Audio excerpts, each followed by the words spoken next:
रामं लक्ष्मणपूर्वजं रघुबरं सीतापतिं सुन्दरं काकुत्स्थं करुणार्णवं गुणनिधिं विप्रप्रियं धार्मिकं राजेन्द्रं सत्यसन्धं दशरथतनयं श्यामलं शान्तमूर्तिं वन्दे लोकाभिरामं रघुकुलतिलकं राघवं रावणारिम्। यसरी भरद्वाज नाम गरेका ऋषिले अब भरतमाथि शंका गरिसकेपछि अब भरद्वाजका यस्ता कुरालाई सुनेर ज्यादै दुखी भएर आँखाभरि आँसु पारेका भरतले अत्यन्त लरबरिएको स्वरमा अब भरतले भरद्वाजसँग भन्नुभयो, हे भगवान, हे महर्षि, यदि हजुरले पनि मलाई यसरी आरोप लगाउनु भयो भने म त जिउँदै मरेको जस्तै भएँ। म रामलाई वनवास हुनमा मेरो कुनै दोष नरहेको कुरा निश्चिन्त भएकाले हजुरले मसँग यस्ता प्रकारका कुरा गर्नु उचित हुँदैन। मेरो अनुपस्थितिमा म मामा घर गएको बेला मेरी माताले जे गर्नुभयो त्यो मेरा लागि स्वीकार्य छैन। म त रामचन्द्रलाई मेरो दाजुलाई अयोध्यामा लगेर उहाँका चरणका वन्दना गर्ने अभिलाषा लिएर उहाँका चरणमा वन्दना गर्ने उहाँको सेवा गर्ने अभिलाषा लिएर इच्छा लिएर मेरो दाजु रामचन्द्र भएको ठाउँमा जान लागेको हुँ। उहाँलाई लिएर जाउँ भन्ने विचारले। यसकारण हे भरद्वाज ऋषि, हजुरले मेरो अवस्थालाई दृष्टिगत गर्दै म प्रति दया गर्नुहोस्। यसकारण हजुरले कृपा गरेर मलाई राम बसेको ठाउँ बताइदिनुहोस्। यसपछि वशिष्ठले पनि यसमा भरतको कुनै दोष नरहेको कुरा बताउनुभयो। उहाँहरूका कुरालाई सुनेपछि भरद्वाजले भन्नुभयो, तिमी रघुको कुलमा उत्पन्न भएका हुनाले तिमीमा स्वाभाविक रूपमा गुरुहरूको सेवा अनि त्यस्तै गरेर इन्द्रियलाई कसरी नियन्त्रण गर्ने र सत्पुरुषको कसरी अनुसरण गर्ने भन्ने भाव अत्यन्त रहेको छ बाबु। मैले तिम्रो मनको कुरा जानेर पनि तिम्रो भाव अरू बलियो होस् भन्ने अभिप्रायले मैले यस्तो सोधेको हुँ तिमीलाई। मलाई थाहा थियो, तर पनि मैले तिम्रो अभिलाषा कतिको दृढ छ भनेर बुझ्न मात्र खोजेको हुँ। भरद्वाजले भन्नुहुन्छ, मलाई लक्ष्मण र सीता सहित राम बसेको ठाउँको जानकारी छ बाबु। यी तिम्रा दाजु राम चित्रकूट पर्वतमा बसेका छन्। अब भोलि तिमी त्यो ठाउँतिर लाग्नु। आज आफ्ना मन्त्रीहरूसँगै आज यो आश्रममा बस हे भरत। तिमी ज्यादै उदार भएकाले तिमीले मेरो यो अभिलाषा पूर्ण गरिदेऊ। त्यसपछि भरतले अब भरद्वाजको अनुरोधलाई अथवा त्यो प्रकारको बिन्तीलाई सहर्ष स्वीकार गर्दै त्यो रात त्यही बस्ने निश्चय गरे। यसरी भरतले त्यहाँ बस्ने निश्चय गरिसके पछाडि मुनिले उहाँलाई अथवा भरतलाई आफ्नो आतिथ्य स्वीकार गर्न अनुरोध गरेको सुनेपछि भरतले भरद्वाजसँग भन्नुभयो, हे भरद्वाज ऋषि, हजुरले वनमा हुने सम्मको सत्कार गरिसक्नु भएको छ। भरतका यस्ता प्रकारका कुरा सुनेपछि भरद्वाज ऋषिले मुसु मुसु हाँस्दै भन्नुभयो, तिम्रो म प्रति ज्यादै प्रेम भाव रहेको हुनाले तिमी मैले जे दिन्छु त्यसैमा सन्तुष्ट हुन्छौ हे भरत। तर अहिले म तिम्रा सेनालाई भोजन गराउन चाहन्छु। यसबाट मेरो मन ज्यादै प्रसन्न भएकाले जे मलाई प्रसन्नतामा प्राप्त हुन्छ तिमीले पनि त्यही काम गर्नु ठिक हुन्छ भरत। तिमीले आफ्ना सेना किन टाढै छाडेर आएका हौ अनि ती तिम्रा सेना यहाँ नआउनुको कारण के हो त?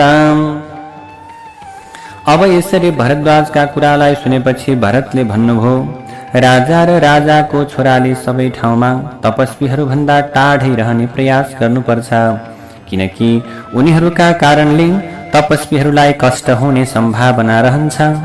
मसँग धेरै मात्रामा असल घोडा, मनुष्य र मदले ज्यादै उन्मत्त भएका हात्तीहरू आएका छन् तथा तिनीहरू धेरै ठाउँ ढाकेर मेरो पछि पछि हिँड्छन्। यो आश्रमका रुख, जल, भूमि, स्याउलाले बनाएका कुटीहरूमा क्षति नपुगोस् भन्ने अभिप्रायले यहाँ म एक्लै आएको हुँ। त्यसपछि ती महर्षिले सेना ल्याउने आज्ञा दिएका हुनाले भरतले आफ्नो सेनालाई के गर्नुभयो त्यही बोलाउनुभयो। यसपछि महर्षि भरद्वाज ऋषिले अग्निशालामा पसेर आचमन गरेर ओठ पुछेर भरतको अतिथिका रूपमा सत्कार गर्नका लागि विश्वकर्माको आह्वान गर्दै भरद्वाजले भन्नुभयो, हे प्रभु, म त्वष्टा विश्वकर्मा देवताको आह्वान गर्दछु, किनकि मेरो मनमा अतिथिका रूपमा भरतको सत्कार गर्ने इच्छा उत्पन्न भएको छ। यसकारण हे विश्वकर्मा, मेरा लागि अब उहाँले आवश्यक व्यवस्था मिलाइदिनु पर्यो। जसका अगुवा इन्द्र रहेका छन्, रहनु भएको छ, ती तीनवटै लोकपालको म आह्वान गर्छु। मैले यस समयमा भरतको सत्कार गर्न चाहेको हुँदा अब उहाँहरूले अतिथिको सत्कार गर्न आवश्यक पर्ने सबै व्यवस्था मिलाइदिउन्। यसै गरी म पृथ्वी र आकाशमा पूर्व तथा पश्चिममा बहेका नदीहरूलाई पनि यहाँ आह्वान गर्छु। यस समयमा कुनै नदीले मैरेय भनेको धैराको फूल, गुण, अन्न पानीबाट बनाएको वस्तु, पेय पदार्थ उपलब्ध गराउन् भन्ने। कसैले उचित किसिमले बनाएको सुन्दर प्रकारको अथवा त्यो प्रकारको रस, फलको रस ल्याउन्। अन्य नदीहरूले पनि उखुको जस्तै स्वादिलो शीतल जल उपलब्ध गराउन्। यसै गरी मैले भरतको सत्कार गर्नु परेको हुनाले विश्वावसु, हाहा र हुहु सहितका गन्धर्व र अप्सराहरूको आह्वान गर्ने सिलसिलामा घृताची, विश्वाची, मिश्रकेशी, त्यस्तै गरेर अलम्बुसा, नागदत्ता, हिमा, सोमा र अतिकृतस्थलीको म आह्वान गर्छु, जुन चाहिँ अप्सरा इन्द्रको सभामा उपस्थित हुन्छन् तथा जुन अप्सराले अब ब्रह्माको सेवा गर्छन्। म तुम्बुरु सहित तिनीहरू सबैको आह्वान गर्छु। तिनीहरू आफ्ना आफ्ना अलङ्कार सहित गीत र नृत्यलाई आवश्यक सबै सामग्री सहित यहाँ आउन्। उत्तर कुरुवर्षमा रहेको जुन अलौकिक चैत्र रथ नाम भएको वन छ, जसमा भएका रुखका पात, अलौकिक वस्त्र र आभूषण तथा फल अलौकिक नारी छन् भने त्यो कुबेर समा सनातन वन यहाँ आओस्। यसै गरी भगवान सोमले मेरा अतिथिहरूका लागि उत्तम अन्न, अनेकौं प्रकारका खान योग्य र स्वाद लिन योग्य पदार्थहरूको प्रशस्त मात्रामा व्यवस्था गरिदिउन्। यसै गरी रुखबाट तत्कालै टिपेका अनेकौं प्रकारका फूल, महसहितको पिउन योग्य पदार्थ तथा विभिन्न किसिमका फलका रसहरू सोमले व्यवस्था मिलाइदिउन्। यस प्रकारले महर्षि भरद्वाजले आफ्नो चित्त एकाग्र गराएर अतुलनीय तेज सम्पन्न भएर उच्चारण विधि र स्वर मिलेको वचनमा तिनीहरू सबैको आह्वान गरे। यसरी आह्वान गरेपछि महर्षि पूर्व फर्किएर हात जोड्दै मनमा नै ध्यान गर्न थाले। अब महर्षिले यसरी स्मरण गरेपछि समस्त देवी देवता त्यहीँ आइपुगे। त्यसपछि त्यहाँ ज्यादै आनन्ददायक हावा चल्न थाल्यो भने बादलले अलौकिक फूलको वर्षा गराउन थाले। सबै दिशामा देवताहरूका सुमधुर ध्वनिहरू गुन्जिन थाले। त्यसै समयमा त्यहाँ अप्सराहरू नृत्य गर्न थाले, गन्धर्वहरू गीत गाउन थाले। त्यो सङ्गीतको शब्द आकाशसहित सबैतिर गुन्जायमान हुन थाल्यो। यसै प्रकारले मनुष्यहरूलाई आनन्दित बनाउने शब्द गुन्जिरहेको समयमा भरतको सेनाले विश्वकर्माको निर्माण कला देखे। त्यहाँको जमिन चारैतिर 5-5 योजन सम्याएको थियो भने त्यसमा नीलम र लहसुनिया मणि जस्तै अनेकौं प्रकारका घाँसहरू रहेका थिए। यसै गरी ठाउँ ठाउँमा फलले सुशोभित भएका बेल, त्यस्तै गरी कटहर, अमला, बिबिरो, आँपका रुखहरू लगाइएको थियो। त्यहाँ प्रभु उत्तर कुरुवर्षबाट अलौकिक भोग्य सामग्री सम्पन्न चैत्र रथ नाम भएको वन पनि त्यहाँ आएको थियो। आफ्ना आफ्ना किनारमा रुखहरू, सुशोभित भएका अनेकौं नदीहरू पनि आइपुगे। त्यस समयमा त्यहाँ 4वटा कोठा भएका घर तयार भए भने हात्ती र घोडाहरूका लागि हात्तीसार र तबेला बने। अनि 8 तले र 7 तले महल सम्पन्न सुन्दर नगरको ढोका पनि तयार भयो। यसरी राज परिवारका लागि बनाएको सुन्दर ढोका सम्पन्न अलौकिक भवन सेतो बादल जस्तै शोभायमान देखिएको थियो। त्यसलाई सेतो फूलले सजाउनका साथै त्यसमा अलौकिक सुगन्ध सम्पन्न जल छर्किएको थियो। त्यो महल यस्तो प्रकारको सुन्दर थियो कि 4 कुना मिलेको, ज्यादै ठुलो भएकाले त्यसमा सुत्ने, बस्ने, सवारीका साधन राख्ने अलग अलग ठाउँहरू थिए भने त्यहाँ सबै प्रकारका अलौकिक रस, भोजन र वस्त्रहरू उपलब्ध थिए। महर्षि भरद्वाजको आज्ञा अनुसार भरत अनेकौं प्रकारका रत्नहरूले परिपूर्ण भएको त्यो महलमा प्रवेश गर्नुभयो भने उहाँसँगै पुरोहित र मन्त्रीहरू पनि महलभित्र गए। त्यो भवनको निर्माण कला देखेर अब भरतका समस्त सेनाहरू पनि अत्यन्त प्रसन्न भए।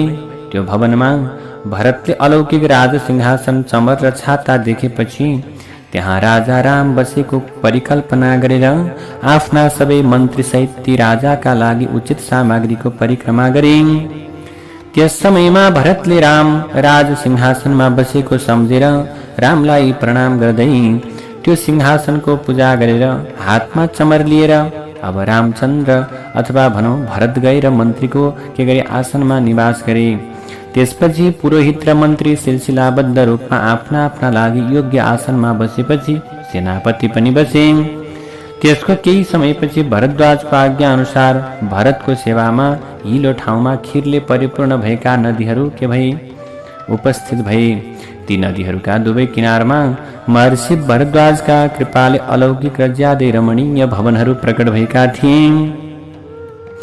आज भरद्वाजले भरतको सेवामा यति सेवा गर्नुभयो कि त्यही समयमा त्यहाँ ब्रह्माले पठाएका अलौकिक आभूषणले सजिएका 20,000 अप्सराहरू आए। यसै गरी कुबेरले पठाएका सुन मणि मोती र मुगा आभूषणले सजिएका 20,000 अलौकिक नारीहरू आए।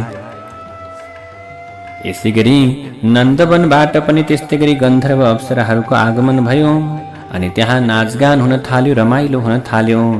त्यसै समयमा महर्षि भरद्वाजको प्रभावले देवताहरूको बगैँचा र चित्ररथ वनमा भएका फूल प्रयागमा देखिन थाले। यसै गरी भरद्वाजको तिलका बलले बेलले रुख अथवा मादल बजाउँदै, बर्रोको रुखले मजुरा बजाउँदै, पिपलको रुख नाच्दै, सल्लो चुवा र सतीसाल कुप्रो र पुड्के बनेर ज्यादै हर्षित हुँदै भरतको सेवामा उपस्थित भए भने अशोक, अमला र विभिन्न प्रकारका चमेली, लहरे बेली र मालती सहितका वनका लहराहरू अब त्रिको स्वरूपलाई धारण गरेर भरद्वाज मुनिको आश्रममा आएर बसे। तिनीहरूले भरतका सैनिकहरूलाई भनिरहेका थिए, लौ अब तिमीहरूलाई जे भोजन गर्न मन लाग्छ भोजन गर। अब जसलाई जे खान मन लाग्छ त्यही खाऊ। सेनाहरूले त्यही खाइरहेका थिए। यसै गरी 7-8वटा अब व्यक्तिहरू मिलेर नदीमा के गर्न थाले, स्नान गर्न थाले।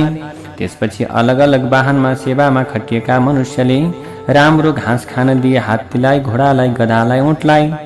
भरतको सेना प्रयोग गर्ने अथवा भरतको सेना प्रयोग गर्ने वाहनहरूको रक्षामा खटिएका मनुष्यले तिनीहरूलाई उखुका टुकुरा र मह मिसाएको लाजा खुवाउँथे भने घोडा हिँड्ने सयसलाई आफ्ना घोडाहरूको र माउतेलाई आफ्ना हात्तीहरूका बारेमा केही जानकारी थिएन तथा समग्र सेना ज्यादै आनन्दित भएको अनुभूति हुन्थ्यो। ती आफ्नो आफ्नो इच्छा अनुसारका पदार्थहरूले तृप्त हुँदै शरीरमा रातो चन्दनको लेप लगाएर सैनिक अप्सराहरू सँगै के गरे त यसरी अप्सराहरूले पनि सेवा गरी सैनिकहरू प्रसन्न भए। अब हामी चाहिँ अयोध्या जाँदैनौँ, दण्डकारण्य पनि जाँदैनौँ। त्यस्तो सुन्दर प्रकारको ठाउँ त्यहाँ बन्न थाल्यो। भरतसँग आएका हजारौं मनुष्यहरूले त्यहाँको वैभवलाई देखेर ज्यादै खुसी हुँदै यो त स्वर्ग हो भनिरहेका थिए। त्यस समयमा हजारौं सैनिकहरू फूलको माला लगाएर नाच्दै हाँस्दै गाउँदै जतासुकै दौडिरहेका थिए। त्यस समयमा सैनिक समस्त सेनाका रक्षकहरू सुन्दर वस्त्र लगाएर घुमिरहेका थिए।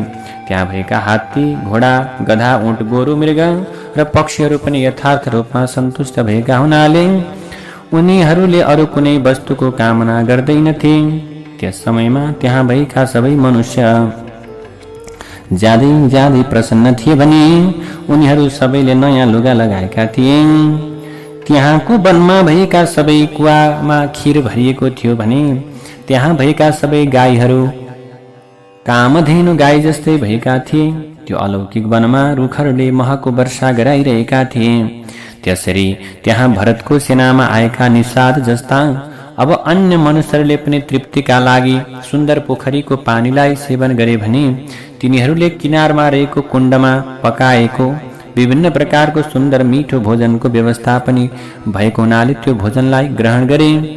अन्न खाने हजारौं सुनका पात्र, लाखौं व्यञ्जन पात्र, लगभग अब त्यहाँ अरबौं प्रकारका थालहरू राखिएको थियो। थालीहरू अब महर्षि भरद्वाजले गरेको वचनद्वारा बयान नै गर्न नसकिने सेनासहित भरतको सत्कार ज्यादै आश्चर्यजनक र सपना जस्तै थियो।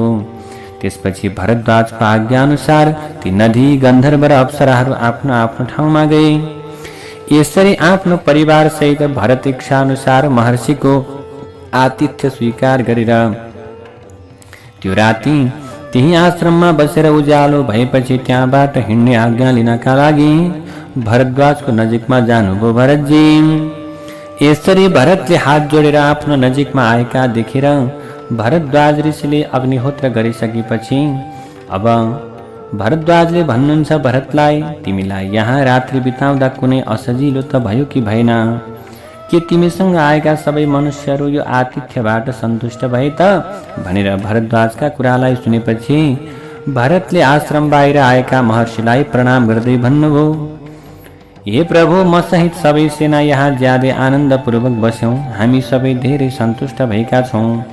अहिले म आफ्नो इच्छा अनुसार हजुरसँग आज्ञा लिन आएको हुँ, किनकि अब म आफ्नो दाजुको नजिकमा जान लागेको हुनाले हजुरले मलाई स्नेहमय दृष्टिले हेर्नुहोस्।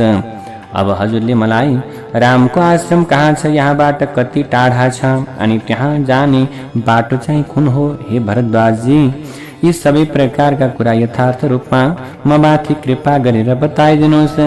भरतजीका यस्ता प्रकारका कुरालाई सुनेपछि महर्षि भरद्वाजले भन्नुभयो, यहाँबाट 10 कोस अगाडि एउटा मनुष्यविहीन वनमा चित्रकूट नाम भएको पर्वत छ, जहाँका झरना र वन ज्यादै रमणीय छन्। त्यसको उत्तरबाट मन्दाकिनी बहेकी छन्। ती नदीको पारिपट्टि चित्रकूट पर्वत रहेको छ। त्यहाँ पुगेपछि तिमीले हे भरत नदी र पर्वतको बीचमा सेउलाले बनाएको रामको कुटी देख्नेछौ। ती राम र लक्ष्मण त्यही कुटीमा बस्नुहुन्छ। तिमी यहाँबाट आफ्नो सेनासहित पहिले यमुनाको दक्षिण किनारमा भएको बाटोबाट जाऊ। यहाँ केही अगाडि गइसकेपछि दो बाटो आउनेछ। तिनीहरू मध्ये जुन बाटो देब्रे हुँदै दक्षिणतिर जाने बाटोबाट जानु बाबु। त्यो बाटोबाट गएपछि तिमी चाँडै नै रामको दर्शन गर्न पाउनेछौ। अब यहाँबाट जानुपर्छ भनेको सुनेपछि राजा दशरथ स्त्रीहरू भरद्वाजलाई प्रणाम गरेर दशरथका स्त्रीहरू दशरथका पत्नीहरूले भरद्वाजलाई प्रणाम गर्नका लागि के गई चारैतिर उभिए। उपवास बसेकाले ज्यादै दुर्बल र दुखी भएकी कौशल्याले सुमित्रा सहित भएर आफ्ना दुवै हातले भरद्वाजलाई अत्यन्त सम्मान गर्दै के गरिन् प्रणाम गरिन्। त्यसपछि जो आफ्नो तीव्र अभिलाषाका कारणले सबैबाट निन्दित भएकी थिइन् ती कैकेयी चाहिँ ज्यादै लज्जित हुँदै मुनिका चरणलाई स्पर्श गरिन् र ती मुनिको परिक्रमा गरेर ज्यादै दुखी हुँदै भरतको नजिकमा आएर उभिन्। त्यसपछि भरद्वाजले भरतसँग भन्नुभयो, हे भरत, तिमीले आफ्ना माताहरूका विषयमा यथार्थ रूपमा बताइदेऊ। ती महर्षिका यस्ता कुरालाई सुनेपछि भरतले भन्नुभयो, हजुरले हे भरद्वाज जसलाई शोक र उपवासका कारणले ज्यादै दुर्बल र दुखी देखिरहनु भएको छ, जो देवी जस्तै देखिनुहुन्छ, यी मेरो पिताकी सबैभन्दा जेठी महारानी कौशल्या हुनुहुन्छ। जसरी अदितिले धाता नाम भएका आदित्यलाई जन्म दिनुभएको थियो, त्यसै गरी कौशल्या माताले रामलाई जन्म दिनुभएको हो। उहाँको देब्रे हातसँग टाँसिएर जो उदास भएर उभिनु भएको छ, जो दुःखले ज्यादै व्याकुल हुनुभएको छ, तथा जसले गरगहना पनि केही लगाउनु भएको छैन, उहाँ चाहिँ राजा दशरथकी माइली पत्नी सुमित्रा हुनुहुन्छ। ती ज्यादै पराक्रमी र देवता जस्तै कान्ति भएका दुईवटा राजकुमार लक्ष्मण र शत्रुघ्न यी माता सुमित्राका सन्तान हुन्, जसका कारणले राम र लक्ष्मणले वनवासमा जानु पर्यो तथा राजा दशरथको पुत्रको शोकले मृत्यु भयो। जो स्वभावैले धेरै रिसाहा, अशिक्षित, बुद्धि सम्पन्न, घमण्डी, आफूले आफूलाई सौभाग्यशालिनी सम्झिने, राज्यमा लोभ राख्ने, जो अनुहार राम्रो देखिए तापनि यथार्थमा ज्यादै दुष्ट स्वभावकी हुनुहुन्छ, यी चाहिँ मेरी कैकेयी हुनुहुन्छ। यी मेरी कैकेयी आमालाई त्यसरी सम्झिनुहुन्छ। कैकेयी ज्यादै क्रूर पापपूर्ण विचार हुनुभएको छ। मेरी आमा, अहिले म माथि आइलागेको सङ्कटको मूल कारण कैकेयी नै हुनुहुन्छ, आफ्नै आमा नै हुनुहुन्छ। आँसुले गलामा अथवा भनौँ आँसुले वचनहरू यस प्रकारका कुरा गरिसकेपछि आँसुका साथमा आँसुले परिपूर्ण वचनमा रोकिँदै रोकिँदै यसरी कुरा गरेपछि भरतले ज्यादै रिसाउँदै फुङ्कार गरिरहेको सर्पले जस्तै गरी लामो लामो सास फेर्न थाल्नुभयो। त्यस समयमा भरतका यस्ता कुरालाई सुनेपछि रामले अवतार लिनुको कारणका विषयमा यथार्थ ज्ञान हुनुभएका महर्षि भरद्वाजले भरतजीसँग भन्नुभयो, हे भरत, तिमीले यसरी कैकेयी प्रति दोष दृष्टि राख्नु राम्रो होइन बाबु। यो रामको वनवास भविष्यमा ज्यादै आनन्ददायक साबित हुनेछ, किनकि राम वनमा जाँदा अथवा रामलाई वनमा लैजाँदा देवता, दानव अनि त्यस्तै गरी परमात्माको चिन्तनमा एकाग्रतापूर्वक लागिरहने महर्षिहरूको यो जगतमा कल्याण हुनेछ। राम बसेको ठाउँको जानकारी पाएपछि मुनिको आशीर्वाद पाएर ज्यादै सन्तुष्ट हुनुभएका भरतले भरद्वाजको परिक्रमा गरेर हिँड्ने आज्ञा लिएपछि आफ्नो सेनालाई हिँड्नका लागि तयार हुने आज्ञा दिनुभयो। त्यसपछि अनेकौं प्रकारका वेशभूषाले सजिएका मनुष्यहरू धेरै अलौकिक घोडा र रथहरू तयार पारेर तिनमा सवार भई भने धेरै ढोइ र हात्ती वर्षाकालीन समयमा गर्जिएको बादलको जस्तै गरेर घण्टी बजाउँदै त्यहाँबाट प्रस्थान गरे। अनेकौं प्रकारका साना ठूला सवार भएका अधिकारी र पैदल सैनिकहरू पनि हिँड्न थाले। त्यसपछि कौशल्या सहित रानीहरू रामलाई हेर्ने अभिलाषाले रथमा सवार भएर हिँडे। यसै गरी भरतजी पनि भर्खर उदाएका चन्द्रमा र सूर्य जस्तै कान्ति सम्पन्न पालकीमा आवश्यक सामग्री सहित बस्नुभयो भने त्यो पालकी डोलेहरूले के गर्नुका अथवा त्यो भरतजीलाई पालकीमा राखेर डोलेहरूले बोकिरहेका थिए। यसपछि हात्ती र घोडाहरूले परिपूर्ण भएको त्यो ज्यादै विशाल बाहिनी दक्षिण दिशालाई ढाकेर बटारिएको कालो बादल जस्तै गरेर हिँड्न थाल्यो। भरतको त्यो सेना गंगाको पारिपट्टि पर्वत र नदीहरूको नजिकमा रहेको वनलाई पार गरेर यथार्थ रूपमा अगाडि बढ्यो। त्यो सेनामा भएका हात्ती, घोडा र मनुष्यहरू ज्यादै प्रसन्न थिए भने जंगलमा भएका मृग र पक्षीहरूलाई भयभीत बनाउँदै भरतको त्यो सेना त्यो विशाल वनमा पसेर ज्यादै शोभायमान भएको थियो। यसरी हिँडिरहेको त्यो ज्यादै ठुलो बाहिनीले पीडित भएर वनमा बस्ने बथानका अगुवा उन्मत्त हात्ती सहित आफ्नो बथानसँगै भाग्न थाले भने भालु, चित्तल, रुरुनाम भएका मृगहरू पर्वत र नदीहरूको किनारमा चारैतिरबाट सेनाबाट पीडित भएका देखिन्थे। त्यो ज्यादै ठुलो कोकोहोलो मचाउने विशाल चतुरङ्गिणी सेनाले यथार्थ रूपमा घेरिएर हिँडेका भरतजी ज्यादै प्रसन्न हुँदै गइरहनु भएको थियो दाजुलाई भेट्न। जसरी वर्षाकालीन समयमा कालो बादलले आकाश ढाक्छ त्यसै गरी भरतको त्यो समुद्र जस्तै सेनाले धेरै ठाउँ ढाकेको थियो। त्यो घोडा र हात्तीहरूले परिपूर्ण धेरै ठाउँमा फैलिएका सबै सेनालाई स्पष्ट रूपमा देख्न असम्भव थियो। यसरी धेरै लामो बाटो हिँडिसकेपछि भरतका सवारीका साधनहरू थकित भएकाले अब भरतले मन्त्रीहरूमध्ये सर्वोत्कृष्ट वशिष्ठसँग भन्नुभयो, यो ठाउँ मैले सुने अनुसारकै रहेछ। हे वशिष्ठजी, यसबाट हामी भरद्वाजले बताएको ठाउँमा पुगेको सुनिश्चित छ। मेरो विचार अनुसार यही चित्रकूट पर्वत हुनुपर्छ। यहाँ ती मन्दाकिनी नदी सलल बगिरहेकी छन्। यो पर्वतको अगल बगलमा रहेको वन टाढाबाट हेर्दा नीलो बादल जस्तै देखिन्छ।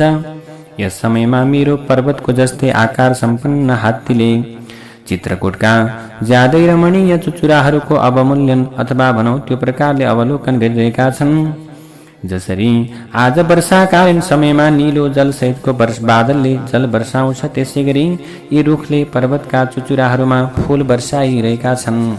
त्यसपछि भरतले आफ्नो भाइ शत्रुघ्नसँग भन्नुभयो, यो पर्वतको फेदमा रहेको मैदानमा हाम्रा सेनाका लागि छाउनी बनाउन अथवा कुटी बनाउन उचित हुन्छ हे शत्रुघ्न भाइ। जसरी शरद ऋतुमा आकाशमा हावाले उडाएको बादल सुशोभित हुन्छ त्यसै गरी सैनिकहरूले खेदेका मृगका बथान ज्यादै तीव्र गतिमा दौडिएर शोभायमान भइरहेका छन्।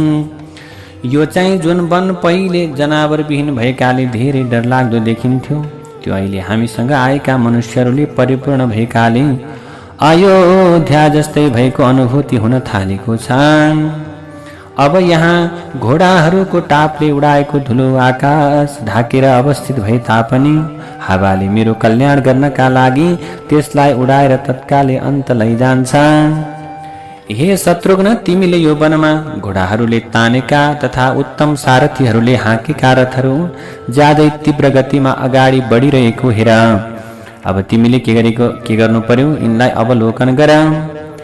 जुन हेर्दै प्यारा देखिन्छन् ती मयूरहरूलाई हेर हे शत्रुघ्न। यिनीहरू हाम्रा सैनिकहरूबाट धेरै डराइरहेका हुनाले यिनीहरू उडेर आफ्ना वास स्थानतर्फ गइरहेका देखिन्छन्। मलाई त यो ठाउँ ज्यादै मनमोहक भएको अनुभूति भइरहेको छ। अब यो तपस्वीहरूको वासस्थान रहेको भूमि यथार्थमा स्वर्ग जाने बाटो हो। यो वनमा पोथी मृगहरूसँग घुम्ने धेरै चित्तलहरू ज्यादै आकर्षक देखिन्छन्। मेरा सैनिकले वनमा गएर राम र लक्ष्मणको खोजी गर्नु। भरतजीका यस्ता कुरालाई सुनेपछि धेरै संख्यामा शूरवीर पुरुषहरू के गरे हातमा हतियार लिएर त्यो वनमा पसेर केही अगाडि गएपछि उनीहरूले धेरै पर धुवाँ उडिरहेको देख्दछन्। त्यो धुवाँको मुस्लो देखेपछि ती सैनिकहरूले आएर भरतसँग भन्दछन्, जहाँ कुनै मनुष्यको बसोबास हुँदैन त्यहाँ आगो नहुने भएकाले निश्चय पनि राम र लक्ष्मणजी यहीँ बस्नु भएको हुनुपर्छ। भरतजी, यदि राम र लक्ष्मण यहाँ नभए तापनि राम जस्तै तेजस्वी कुनै तपस्वी यहाँ बसेको हुनुपर्छ। सैनिकहरूका कुरा ज्यादै उचित भएकाले भरतले आफ्ना सबै सैनिकलाई भन्नुभयो, हे सैनिकहरू, तिमीहरू ज्यादै सावधान भएर यहीँ बस। अब म आफै त्यहाँ जान्छु तथा मसँग सुमन्त्र र धृति पनि जानेछन्। अब भरतजीको यस्तो प्रकारको आज्ञा पाएका सैनिकहरू सबैतिरबाट फैलिएर उभिएर बसे भने भरतले धुवाँ आएको ठाउँतिर धेरै निहालेर हेर्नुभयो। भरतले त्यहाँ बस्ने आज्ञा दिएको सेना अगाडिको भूमिमा निरीक्षण गर्दै त्यही आनन्दपूर्वक उभिरह्यो, किनकि त्यस समयमा उनीहरूलाई रामसँग चाँडै भेट हुने अनुभूति भइरहेको थियो। अब चाहिँ रामसँग भेट हुन्छ भन्ने इच्छा अथवा त्यो प्रकारको विश्वास रहिरहेको थियो। रामाय रामभद्राय रामचन्द्राय वेधसे रघुनाथाय नाथाय सीतायाः पतये नमः।